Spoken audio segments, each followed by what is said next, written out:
Salut et bienvenue sur Phoenix, l'échec mention très bien, le podcast qui démystifie la peur de l'échec. Je m'appelle Enzo Colucci et un mardi sur deux, je vais à la rencontre de personnes du quotidien pour qu'elles nous parlent d'un tournant de sa vie. Une ambiance à la cool, comme si on se prenait un verre en terrasse, pas de leçon de morale, chacun prend ce qu'il a à prendre. C'est juste des témoignages hyper authentiques sur un sujet qui nous touche toutes et tous. Alors j'espère que tu vas kiffer. Hello et bienvenue sur Phoenix, l'échec mention très bien. Aujourd'hui, pour la saison 3, on accueille Justine. Salut. Salut Justine, ça va ? Ça va et toi ? Bah écoute, super. Content, pour une fois, je ne me déplace pas. On a fait un petit studio sur la table de la salle à manger et c'est Justine qui est venue. Tu joues à domicile ? C'est ça, je suis à domicile. On est venu dans le studio Pinius. Bon, trop bien. Justine, qui es-tu ? Peux-tu nous raconter un peu, d'abord qui t'es dans un premier temps ? Ouais, Justine, 29 ans, je viens du sud-ouest. Je suis cuisinière aujourd'hui, mais c'est vrai qu'il n'y a pas si longtemps que ça, ou plutôt aussi, remarque. Il y a quelques années, j'étais en fac de droit et d'histoire de l'art. Je préparais le concours de commissaire-priseur jusqu'à ce que je prenne une grande claque par la vie et que je doive tout remettre en question, remettre toute ma vie et tout mon parcours en question et ouais, composer avec quelque chose que j'avais jamais envisagé et me réinventer. Donc, ouais, je rentre un peu plus dans les détails ou... On va y rentrer. Je pense que là, t'as bien teasé déjà. J'aime bien l'aimer. T'as pris une grosse claque. On va y venir. Juste avant de parler de cette claque qui est, oui, clairement monumentale, je pense que ceux qui nous écoutent se rendent pas compte de la suite de l'interview qui va être absolument ouf. Est-ce que tu peux nous donner, toi, ta vision, ta définition de l'échec ? L'échec, justement, pour moi, c'est pas quelque chose qui existe vraiment. Il y a des coups durs, il y a des choses qui sont inattendues, des choses qui sont violentes, agressives, mais l'échec, ça voudrait dire ne pas s'en relever, ne pas apprendre de cette situation-là.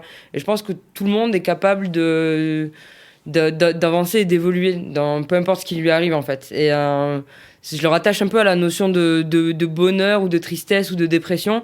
C'est qu'on n'est pas tous égaux face à ça. Et certaines personnes, des bourgeoises du 16e, vont être hyper touchées alors qu'elles ont tout pour réussir. Et d'autres vont enchaîner les coups durs, connaître que des galères dans toute leur vie. Et pourtant, ils vont garder la tête haute et s'en servir pour avancer. Donc, c'est juste une question d'état d'esprit. Et l'échec, c'est ça, c'est une façon d'appréhender la vie et les coups durs. Magnifique. Valider très fort ce que tu dis, entièrement d'accord. Ce que tu vas nous dire, du coup, aujourd'hui, on va rentrer dans le vif tout de suite. Tu as bien teasé juste avant. Moi, je vais contextualiser, mais tu vas plus nous donner de contexte encore sur comment ça s'est passé, bien sûr. En gros, aujourd'hui, ça fait donc un peu plus de 6 mois, 7 mois, que tu es sorti donc, de 3 ans de prison. Ouais, 3 ans et demi à Fleury. 3 ans et demi à Fleury. Et écoute, je vais te donner la parole tout de suite. Tu vas pouvoir nous raconter un peu comment c'est arrivé. Et puis après, on va essayer de plus comprendre même l'introspection que tu as pu avoir pendant ces 3 ans et demi et donc tout ce que tu as pu en ressortir, parce que ça se voit qu'il y a beaucoup de choses énormément positives qui en ressortent. Yes. Ouais, donc comment ça s'est passé ? J'avais 25 ans. Ça faisait déjà, j'étais en master de droit, donc ça faisait déjà quand même un petit moment que j'avais quitté le cocon familial, mais maintenant, avec le recul, je me rends compte que j'étais pas forcément heureuse dans ma vie d'avant. J'étais vraiment une gamine inconséquente et je validais mes années de fac sans m'investir personnellement. Donc c'était juste un accident, un heureux accident. Mais ouais, je validais, mais sans but. J'avais l'impression de stagner dans ma vie. Et, je faisais la fête tout le temps. Je dépensais l'argent de mes parents. J'étais à 25 ans, normalement, j'aurais dû être un petit peu plus mature que ça et réaliser la chance que j'avais et essayer de m'accomplir. Mais pour le coup, c'était pas le cas. Et il y a eu ce jour fatidique dans la nuit du 23 au 24 décembre 2017. Donc voilà, déjà, pas le jour qui est censé être fait pour ça dans l'année, quoi, clairement. On était à une soirée avec quelques potes. On était à 6 en after après être allé dans un bar. Et c'était une soirée comme toutes les autres. J'avais ramené de la cocaïne, de la MDMA. Vraiment, c'était comme ça qu'on s'amusait. Et on banalisait complètement la consommation de ces produits-là. Et au bout d'un moment, assez tard, 4h, 5h, je sais pas, je me rends compte qu'il y a une des filles présentes qu'on n'arrive pas à réveiller. Et là, je panique, j'essaie de trouver son pouls, j'y arrive pas. J'appelle les pompiers. Ils me demandent de faire un massage cardiaque. J'ai l'impression que ça dure une éternité. le temps qu'ils arrivent, en fait, c'est juste 20 minutes, mais je me dis que ça va forcément aller parce que j'envisage pas une autre issue à ce moment-là. Et, ouais, les pompiers arrivent, on entend le défibrillateur, ça dure aussi une éternité. Là, je suis mal, je passe mon temps à vomir. Je suis dans la salle de bain, j'attends juste des nouvelles positives et je me rends pas compte de ce qui est en train de m'arriver vraiment. Ensuite, c'est la police qui prend le relais. Et moi, clairement, je dis que c'est moi qui ai apporté le produit parce que je vois pas ce qu'il y a de mal. Enfin, j'ai jamais voulu faire de mal à qui que ce soit et je vois pas pourquoi j'irais occulter ce qui s'est passé. Donc oui, non, j'assume clairement d'avoir été celle qui a amené les produits là. Et à partir de ce moment-là, je vais en garde à vue au 36 quai des Orfèvres. Les flics sont plutôt sympas. Je pense aussi qu'ils voient que je suis pas quelqu'un de méchant ou autre, que j'essaie de comprendre aussi ce qui m'arrive un peu, mais ouais, ils sont plutôt sympas avec moi. Ouais. Là-dessus, après la garde à vue, après 2 jours de garde à vue, on me laisse sortir en contrôle judiciaire. Et là, je me dis que je vais retourner à la fac normalement, mais ouais, le procureur fait appel.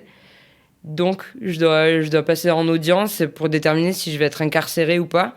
Mais encore une fois, là, je parle avec mon avocate et on est convaincu que c'est juste une formalité, que je vais rester en placement en contrôle judiciaire. Donc, que je vais juste avoir quelques petites obligations à respecter, mais que ma vie va pouvoir continuer sans trop de problèmes, quoi. Mais c'est là où on s'est planté un peu. Mais enfin, c'est aussi ce qui prouve à quel point j'étais à milieu d'envisager les risques que je prenais avant et après ce qui pouvait m'arriver, en fait, les implications que ça pouvait avoir pour moi. Parce que moi, à partir du moment au moment où cette fille était décédée pendant que je lui faisais un massage cardiaque, je savais déjà que ma vie, j'allais pas la continuer de la même manière. Enfin, c'était absolument fou. Enfin, pour moi, on voulait juste faire la fête et finalement, quelqu'un avait perdu la vie. C'était incroyable. Enfin, ouais, j'ai eu du mal à réaliser, mais en même temps, ouais, je savais que ça pouvait plus durer, quoi. C'est... je sais pas trop. Bref. Toujours est-il que je vais à cette audience avec mon petit cartable pour aller en cours après, et avec une petite valise aussi, dans l'hypothèse où je termine en détention le soir même. Et là, ouais, comment on prépare une valise quand on sait pas, quand on sait pas à quoi ça ressemble la prison. J'avais mis quelques fringues, un peu des livres, des affaires de toilette. Il se trouve que la plupart des vêtements que j'avais apportés étaient interdits en détention, donc on n'a pas le droit, ouais, au bleu marine, au kaki, aux vêtements à capuche. Tout ça, j'en savais rien, donc ouais. J'étais vraiment un petit peu naïve. Mais c'est ça, en fait. J'ai été naïve tout le long du truc. Mais en même temps, ton avocate, comme tu dis, elle te rassurait, toi, à ce moment-là. Ouais, elle te rassurait, elle te disait que ça allait aller. Ouais, que j'avais pas de raison d'aller en détention. Parce qu'en France, normalement, la détention provisoire, c'est censé être l'exception. On va en prison que s'il y a des risques de fuite à l'étranger, récidive. Mais à partir du moment où on a un emploi, un logement, on est toujours considéré comme innocent, donc on peut attendre son procès à l'extérieur normalement. Et elle t'a expliqué comment ça se fait que le juge a donné cette sanction. L'avocate, elle se l'explique aujourd'hui, parce que pour vous deux, du coup, c'était censé bien se passer. Ouais. Enfin, bien se passer, oui. Ça a été une affaire assez compliquée. L'avocat des parties civiles a plaidé une requalification des faits en criminel. Et le procureur l'a suivi là-dessus, donc ouais, je sais pas exactement, mais ça a été... J'ai vraiment pas eu énormément de chance dans toute la procédure judiciaire. Après, je remets pas en question le fait d'avoir été incarcéré et le fait d'avoir été puni, mais c'est vrai que tout ce qui aurait pu mal tourner a mal tourné en général. Mm-hmm. Bon. Sinon, je serais pas là aujourd'hui, remarque. Ouais. Mais donc, du coup, alors attends, là, on repart. Donc, ça y est, donc là, tu es rentré avec ta petite valise. Au final, tu te fais prendre la plupart de tes affaires, parce que ce que tu as pris, ça correspond pas. C'est ça. C'est quoi, du coup, c'est peut-être dur ce que je pose comme question, tu me dis si tu peux y répondre, mais tu penses à quoi, là, la première nuit quand tu y es, genre là, quand tu te dis, putain, en fait, là, je suis parti pour... Donc, c'était 3 ans, la sentence, elle était actée, 3 ans et demi? Non, initialement, je devais partir pour 4 mois. Après, D'accord. au bout d'un mois, ça a été changé en 1 an. Et après, on m'a rajouté par tranche de 6 mois à chaque fois. Donc, Putain. au bout de 6 mois, à chaque fois, je pensais que j'allais pouvoir sortir. Je devais passer devant le JLD. En 2018, d'ailleurs, au bout de 1 an de prison, le juge des libertés et de la détention n'a pas renouvelé mon mandat. Donc, je devais être libéré une semaine après. Et au début, je me suis dit non, le procureur va faire appel parce que procureur contre moi, représentant de l'État. Et les jours passent, et là, je me dis bon, il y a rien, il n'y avait aucune nouvelle, donc je vais peut-être commencer à pouvoir préparer ma sortie. J'appelle des potes, on voit pour louer une voiture pour venir me chercher. Et en fait, la veille à 16h, on m'appelle au bureau de gestion de la détention. Et on me dit que ouais, le procureur a fait appel. Donc le lendemain, au lieu d'être libéré, en fait, je retourne au palais devant la cour d'appel. Et la cour d'appel qui m'a rajouté 6 mois. Et finalement, je suis resté 2 ans supplémentaires en prison. Putain, donc attends, enfin, c'est horrible ce truc-là. Donc en gros, on te fait croire petit à petit que tous les 4 à 6 mois, tu peux sortir et à chaque fois, on t'en remet encore plus. Ouais, enfin, c'est pas qu'on me fait croire, c'est qu'on me dit qu'il y aura une audience qui déterminera si je peux rester ou pas. Mais après, évidemment, on a envie d'espérer. Bien sûr. Donc, enfin, tout le monde y croit. C'est ça, quand on est en détention provisoire, on n'a pas de date de sortie fixe. Donc, il y a beaucoup de filles, je vois, enfin, que j'ai pu croiser, qui faisaient des demandes de mise en liberté toutes les 2 semaines et qui, à chaque fois, avaient tellement d'espoir de sortir. Mais voilà, en fait, c'est ça qu'il faut pas perdre de vue. Il faut réussir à tout faire pour mettre toutes les chances de son côté pour réussir à sortir, sans perdre de vue qu'en définitive, c'est pas nous qui décidons, quoi. Donc, on n'a plus le contrôle sur le cours de notre destinée à ce moment-là. Ok. Et du coup, j'imagine que c'est beaucoup de... Enfin, tu penses à quoi, en fait, justement, quand au bout de 4 ou 6 mois, on te dit, bon, bah non, en fait, on refera... Il y aura un recours peut-être que dans 6 mois. Comment tu le prends, ça, à chaque fois? En fait... déjà, ce coup-là, là où je pensais que j'allais sortir et où finalement je suis resté, à partir de là, je me suis clairement dit, voilà, il faut que tu te conditionnes à chaque étape pour te dire que dans tous les cas, ça passera pas. Donc, tu fais le possible. C'est cette espèce de contradiction, d'ambivalence entre le fait de s'investir et en même temps essayer de se réfréner. Et depuis ce jour-là, ça a toujours été... j'ai toujours perçu les choses comme ça parce que je préfère me dire, ok, mieux vaut une bonne surprise plutôt qu'une déception. Donc, en me disant que ça allait pas passer... je me garantissais de pas tomber de haut, en fait. Et ça, c'était genre 1 an et demi après, c'est ça Ça, c'était 1 an et demi, ouais. 1 an et demi après que tu étais incarcéré. Ouais. Donc en gros, c'est ça, tu as fait 3 ans et demi, et à partir d'1 an et demi, tu t'es dit, ok, maintenant j'ai compris. Si, comme tu viens de dire, ta très belle phrase, si c'est une belle surprise, tant mieux, mais au moins que maintenant je serai plus déçu. Voilà. Donc ça a été vraiment cet élément déclencheur-là, en fait, cette fois de trop près, j'ai envie de dire, où à 24 heures près, tu pensais que c'était bon. Et... C'est ça, quand tu te vois dehors et que finalement, ouais, non. Après, même une fois que j'ai été condamné à arriver à la fin de ma peine, c'est pareil, on commence de plus en plus à pouvoir se projeter à l'extérieur parce qu'il y a les demandes d'aménagement et compagnie. Et là, j'ai eu vraiment du mal à contenir un peu mon espoir et mes espérances, ouais, parce que ça devenait de plus en plus réel et de plus en plus tangible et palpable. Et finalement, après, il y a eu la Covid, donc j'ai eu quelques mois bonus encore. Donc, tu vois, c'est pour ça ce que je te dis quand je dis que j'ai eu la poisse de A à Z. Ouais. Bon, après, c'est moi qui l'ai cherché, hein, mais...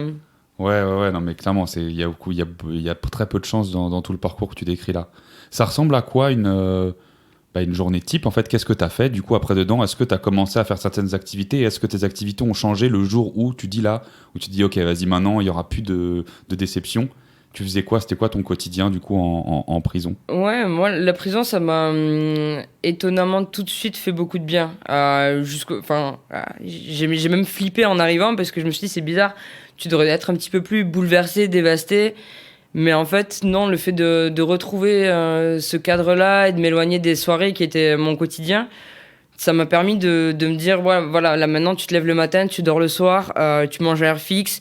Et de retrouver cette espèce de rythme, ça m'a vraiment fait ouvrir les yeux, ça m'a aéré l'esprit instantanément. Et après, la journée type là-bas, moi, je me suis vite réorienté vers le sport. J'en faisais énormément quand j'étais au lycée, en début de fac aussi. Après, c'était difficilement conciliable avec les excès nocturnes. Mais ouais... petit à petit, il y a eu cette espèce de routine qui s'est installée où je me levais à 5h30, je faisais mon yoga, ensuite petit déjeuner, douche, travail à l'atelier. Je sors à 13h30, je vais au sport, je rentre, promenade, je cours en promenade, je reviens en cellule, douche, yoga encore le soir, dîner, et après, soit j'écris mes courriers, soit je regarde un petit peu la télé, petit film, et au lit à 22h30, 23h, quoi. T'avais la télé quand même, du coup ? Ouais, on a la télé en cellule. Je savais même pas non plus en arrivant. Ok. Ouais. Donc tu peux Netflix and chill en prison. Netflix, non, mais on a un Canal+. Je rigole. Non, mais ok, d'accord. Ouais. Trop cool, du coup, tu t'es grave ressourcé. On dirait presque une journée d'entrepreneur, genre classique. Tu te lèves hyper tôt, 5h30, yoga, douche, sport, bonne bouffe. Tu parlais de l'atelier, tu faisais quoi l'atelier ? L'atelier, j'étais contrôleuse. Donc, en fait, c'est des ateliers où on fait des PLV, donc les espèces de présentoirs qu'il y a pour certaines marques. Voilà, pour les présentoirs produits ou des trucs d'emballage aussi, d'échantillons. Et moi, en tant que contrôleuse, je comptais les productions des filles et je vérifiais que tout était conforme aux standards. Et voilà. J'avais quand même de la chance d'avoir ce taf-là parce que ma paye était quand même un petit peu plus conséquente que celle qui était à table, qui elle était payée à la pièce et au rendement. Donc moi, j'avais un salaire horaire fixe, ce qui me permettait d'avoir quand même 300-400 euros par mois. C'était quoi le salaire heure, du coup, de ça ? Je sais plus, c'est 2 euros et quelques, je crois. 2 euros de l'heure. Ok. Ouais, un pour truc avoir du une style. idée. Ok. Ah non, moi c'était 5 euros de l'heure et elle, à peu près, du coup, en moyenne pour les filles à table, c'était à peu près 2 euros de l'heure. Ouais. Ok. Et est-ce que ça existe un peu les clichés qu'on peut avoir ? Parce que du coup, on se dit en prison, ça peut être compliqué. Est-ce qu'il y a des conflits ? Est-ce que toi, tu as vu du coup les trucs comme ça se produire, du coup, je sais pas, des bagarres, des règlements de compte, des trucs un peu bizarres ? Ou est-ce que tout le monde justement arrive à être dans un état d'esprit aussi sain, j'ai envie de dire, que le tien ? Et se mettre dans une routine avec beaucoup d'espoir de sortie et mettre toutes les chances de leur côté ? Non, clairement. Encore une fois, voilà, quand je le dis, j'ai pas envie que ce soit mal perçu parce que j'ai quand même passé de bons moments avec de bonnes personnes et ça a été enrichissant et il y a quand même de la bienveillance en détention. Mais le sentiment qui domine, ouais, c'est quand même une violence omniprésente, que ce soit de la part des surveillantes qui n'ont pas un taf facile et qui n'ont pas des caractères faciles à gérer non plus. Les détenues entre elles aussi, j'étais un petit peu choquée au début, parce que je me suis dit, bon, on est quand même toutes dans la même merde, donc un petit peu de solidarité, ça serait pas mal. Mais non, il y a toujours cette volonté de dominer l'autre un peu et cette agressivité latente, tout le temps verbale, physique, de l'intimidation un petit peu. Mais après, encore une fois, je cherche à blâmer personne parce qu'il y a vraiment des filles qui ont connu cette violence toute leur vie et qui, si elles s'affirmaient pas, si elles se défendaient pas, se faisaient marcher dessus ou ne survivraient pas. Mais c'est vrai que avec moi, j'ai trouvé que c'était un petit peu exagéré, parce que moi, c'est pas quelque chose à laquelle j'étais habitué, donc ouais, c'est... Mais t'as subi un peu de ça, sans rentrer dans le détail, bien ouais, sûr. Non, mais ouais. J'ai subi un petit peu. J'ai essayé toujours d'être respectueuse et polie avec les gens, mais j'ai quand même dû esquiver 2-3 gifles. Bon, ça... Ah ouais, putain. Ouais, okay. Ça arrive. Mais après, sinon, j'ai vu des bagarres assez ouf. Hein. La grande majorité du temps, c'était plus verbal. Elle criait... Ok, elle s'intimidait un peu, mais il y a eu quelques bastons, waouh, vraiment dangereuses, où ça s'arrache des bouts d'oreilles ou des trucs comme ça, quoi. J'étais là, ok. Ok, bon, je vais peut-être retourner faire du yoga, moi. Hein. C'est ça. Ok, trop cool. J'ai encore une question, du coup, là-dessus. C'est, t'as été soutenu, du coup, pendant ces 3 ans et demi-là, par des proches, par ta famille, par des potes, par... Ouais, ma petite sœur, ça a été vraiment mon pilier pendant toute la détention. On était quand même pas hyper proches avant. On pouvait compter l'une sur l'autre, ça c'est clair. Mais là, c'est elle qui a tout assumé, qui a tout géré et qui a été géniale, tout simplement. Et après, j'ai eu pas mal d'amis aussi qui m'ont écrit, qui sont venus me voir. Mes parents, ma mère en tout cas, voulait venir me voir, mais c'est moi qui refusais. Parce que, pareil pour ma sœur d'ailleurs, je voulais pas trop que ma famille ait à voir la case prison en fait. Parce que je pense qu'ils auraient dénoté un petit peu et que ouais, je préférais les préserver un peu, préserver leur candeur et les garder assez éloignés de tout ça. Mais non, ils ont été là financièrement d'une part, et ils ont été là aussi sur le plan affectif, que ce soit ma famille ou mes amis. Je me considère comme assez chanceuse et reconnaissante.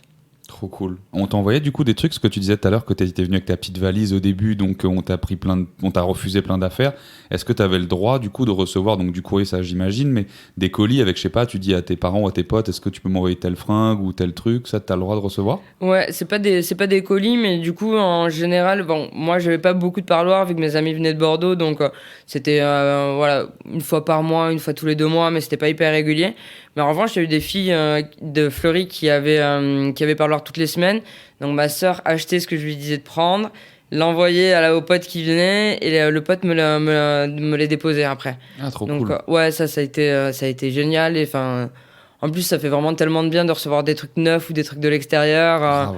Ça prend vraiment ouais, une importance tout autre en fait. Moi je sais que souvent je me suis retrouvé avec je sais pas combien de paires de chaussures à la fin de mon incarcération, parce qu'à chaque fois que j'avais une mauvaise nouvelle d'une audience au palais, à chaque fois je me rachetais une nouvelle paire, donc soit de footing, soit j'ai acheté des mocassins en prison quoi. C'est génial ça. Ouais. Et tu t'es fait des potes du coup là-bas aussi? Ouais, il y a eu des rencontres assez ouf. Parce qu'en fait, en détention, et d'autant plus chez les femmes, on croise vraiment de tout. Parce que chez les femmes, il y en a beaucoup qui sont là pour des accidents de vie ou à cause de leur conjoint aussi. Enfin, c'est moins prévu dans un plan de carrière d'un délinquant que chez les hommes, je pense. Mhm. Donc, on voit... Enfin, dès le départ, dès mon séjour au quartier arrivante, j'avais une fille qui avait mon âge et qui était hétéro. Il y avait une dame de 70 ans qui était là pour l'affaire des Kardashians. Il y avait des Roumaines. Et je me suis dit, ah ouais, là, on est 5, et rien que sur 5, il n'y en a pas 2 qui se ressemblent, quoi. Donc ouais, non, j'ai fait plein de rencontres enrichissantes, des personnes qui étaient à milieu aussi d'imaginer finir là comme moi, et d'autres pour qui c'était pas la première fois, d'autres pour qui c'était pas non plus la 5e, mais la 6e ou 7e.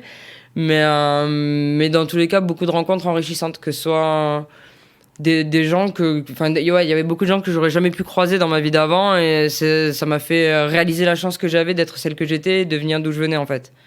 Donc, ouais, ça m'a fait aussi me dire que j'avais moins d'excuses que des filles comme ça pour finir en prison, que j'avais été complètement conne et... Ouais, j'allais te demander un petit peu, c'était ma prochaine question, tu commences un peu à y répondre, c'est quoi les conséquences aussi bien négatives ou positives en tout cas que t'en ressors de tout ça justement? Les conséquences, elles ont été plus positives que négatives pour moi. En tout cas, ça m'a fait ouvrir les yeux, voilà, sur plein de choses, apprendre la patience, être plus ouverte d'esprit aussi. Je pensais que je l'étais déjà avant, mais là ça, voilà, ouais, voilà, ce fait-là d'avoir appris la patience, le lâcher prise, que ouais, parfois c'est pas nous qui maîtrisons les circonstances, que parfois on a beau avoir raison, ben on a tort. La résilience, ouais, non, maintenant franchement, voilà, là quand je vois ce ciel bleu par la fenêtre, je suis juste trop contente. Donc ouais, c'est plutôt chouette, ça m'a appris à profiter des petits plaisirs. Après, les conséquences négatives, c'est quand même que quelqu'un a perdu la vie, et que c'est de ma faute, qu'il y a toute une famille qui retrouvera pas cette fille-là, qui est décédée à cause de moi. Après, moi, j'ai quelques petits traumatismes, on va dire. Genre, j'ai tendance à être assez... merde, c'est quoi le mot ? Exigeante avec moi-même, on va dire. Je me pardonne difficilement. J'ai toujours peur de faire une erreur, et quand j'en fais une, j'ai tendance à être plutôt intransigeante. Mais bon, c'est des choses aussi sur lesquelles je peux travailler. C'est des axes perfectibles. Mais ouais, non, globalement, je suis fier de la personne que je suis aujourd'hui, et c'est mon passage par la case prison qui a amené ça. Donc, un mal pour un bien. Ouais, bah quand on parle, clairement, on sent que t'es une belle personne. Donc c'est stylé que tu puisses revenir sur ça. Moi, j'ai une dernière question avant qu'on passe sur le petit rituel de fin. C'est c'est peut-être un peu con sur toi ton parcours, mais bon, on sait jamais. C'est quoi un peu le conseil que tu donnerais à la Justine de l'époque? Pas juste pour éviter cette nuit, hein, bien sûr, parce que c'est trop con ce que je vais dire. Bah oui, j'aurais pas pris ça là. Mais Ouais, non. c'est quoi, tu vois, peut-être par rapport au rythme, etc., tout ça que t'avais plutôt à l'époque, tu vois? Non, le conseil, en tout cas, ça aurait été de s'écouter, de se faire confiance et de réagir avant, en fait. C'est ça le truc, et c'est ça qui m'embête le plus, c'est que clairement, j'étais pas bête, je faisais des études, j'avais le soutien financier de mes parents, et je me suis sabordée toute seule au lieu de réagir avant. Parce que je savais clairement que je m'épanouissais pas. Et là, maintenant, je fais de la cuisine. Peut-être que si je m'étais lancée dans la cuisine avant, j'aurais moins perdu de temps et moins cherché de stimulation là où j'aurais pas dû. Donc ouais, ça aurait été peut-être de s'écouter et de réagir. Et c'est con parce que clairement, la faute, elle m'est entièrement imputable. C'est pas, je peux pas dire ouais, mais non, mais c'est un accident. Non, c'est moi qui ai cherché. Et j'aurais dû être moins bête. Ouf, c'est ouf d'assumer autant, du coup, ça fait plaisir. En tout cas, merci beaucoup pour ce partage. C'est un beau témoignage, vraiment totalement inédit. Et c'est génial que tu aies accepté de venir. Encore merci, Justine. Même si, pas fini. On passe aux questions pour la mention. Question pour la mention. Et donc, la première question, Justine, comme à tout le monde, c'est quoi pour toi les 3 plus grandes vertus à avoir dans la vie? Ouais, bon, évidemment, ça va être lié à cette petite expérience-là. Je pense qu'il y a la tolérance, la patience, et après je me tâte un peu, je sais pas, la résilience ou la bienveillance. C'est pas mal. On peut t'en mettre une bonus, mais ouais, c'est pas mal. Hein. Ouais, non, mais c'est ça se rejoint un petit peu, mais en tout cas, ces 3 ou 4 du coup vertus-là, elles sont liées au lâcher prise et au fait d'accepter en fait. Donc finalement, ces 4 vertus-là se recoupent sous une cardinale qui est l'acceptation. Ouais, c'est beau. Très propre ce que tu dis. Survalidé. Survalidé tout ça. Prochaine, Justine, est-ce que tu as un livre que tu aimerais partager ou un podcast ou une série ou un film, un truc que tu as kiffé en tout cas, que tu aimerais partager? Moi, j'avoue que j'ai quand même un bon gros retard en termes de séries, films et livres. Là, c'est entièrement de ma faute. Je m'en suis un petit peu détachée. Ouais, non, livre, on va dire la Bible des saveurs. Ok, bah oui, maintenant. Qui permet de faire des associations culinaires. Trop cool. Podcast, il y a Ici ta voix, qui est un podcast pour lequel je vais bientôt cuisiner, donc plutôt funky. Ok. Et sinon, grand classique, striptease, niveau émission, on n'a toujours pas fait mieux pour rigoler, ouvrir les yeux, en plus profiter de l'accent belge, quoi. Validé encore une fois, trop cool Justine. La dernière question, c'est quoi du coup ton prochain objectif que tu t'es fixé?